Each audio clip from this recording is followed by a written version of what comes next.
Salut les Aeroxers et bienvenue dans cette nouvelle vidéo.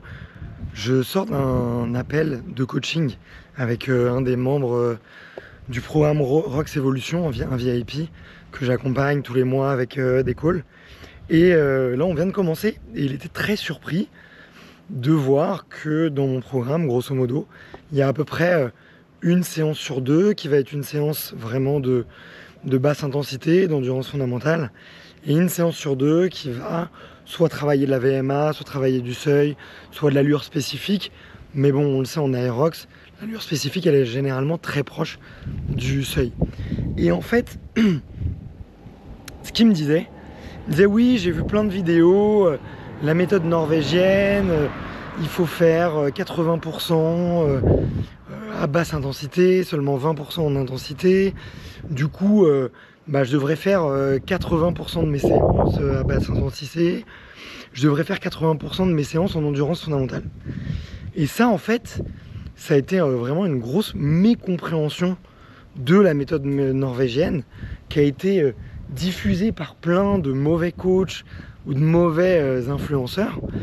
Parce que quand tu regardes précisément les chiffres et la méthode d'entraînement des Norvégiens, d'ailleurs, mais qui est aussi retrouvé dans le livre 80-20 Running, qui est vraiment pour moi une des grosses bibles si vous voulez progresser en course à pied, c'est que ça doit être 80% du temps passé en intensité ressentie faible et 20% du temps en intensité élevée. Ce qui fait que, typiquement, vous allez comptabiliser dans une séance d'entraînement uniquement les blocs ou essentiellement vraiment les blocs de travail où vous êtes en intensité élevée. Donc imaginons si on prend l'exemple que vous faites une séance de 30-30. Il va y avoir deux séries de 10 blocs de 30 secondes à fond et de 30 secondes de récup. Avec au milieu, on va dire 3 minutes. Vous allez compter tous les 30 secondes à fond, bien sûr. Vous avez le droit aussi, sur les 30 secondes de récup, de compter un temps de, allez, on va dire 15 secondes qui va vous faire redescendre en intensité plus basse. Et aussi à la fin, peut-être les 2-3 minutes de retour au calme.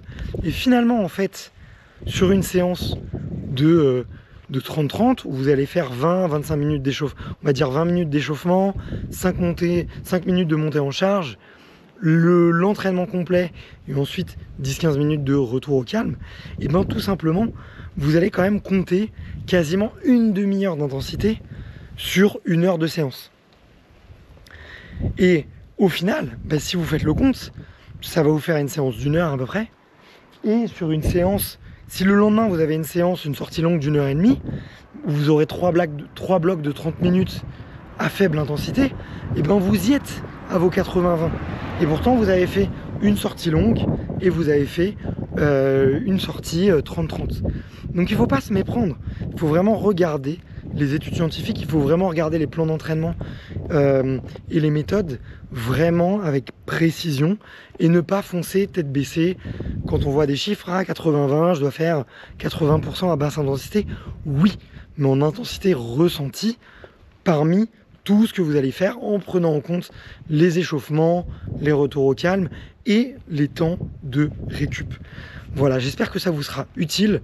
Et si vous trouvez des plans d'entraînement où il y a beaucoup de zone 2 et très peu d'intensité, c'est bien, ça permet de consolider le coffre, mais à un moment donné, il faut accélérer tout simplement, il faut rentrer dans les zones cardiaques qui vous font progresser et qui vous font évoluer. Et ça c'est important, il faut de l'intensité dans des programmes d'entraînement.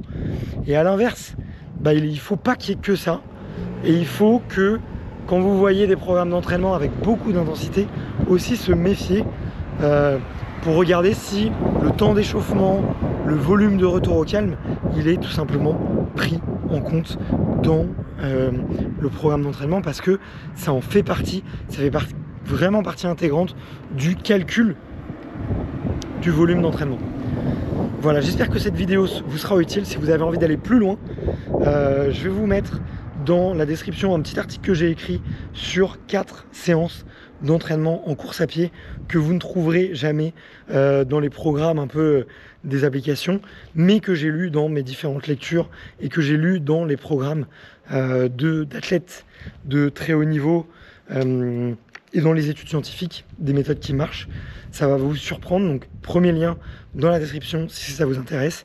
Et aussi, je vous mets le lien d'un autre épisode pour voir comment faire augmenter sa VO2 max sans courir. Allez, à plus. Si ça vous a plu, abonnez-vous pour d'autres conseils sur Aerox. Ciao.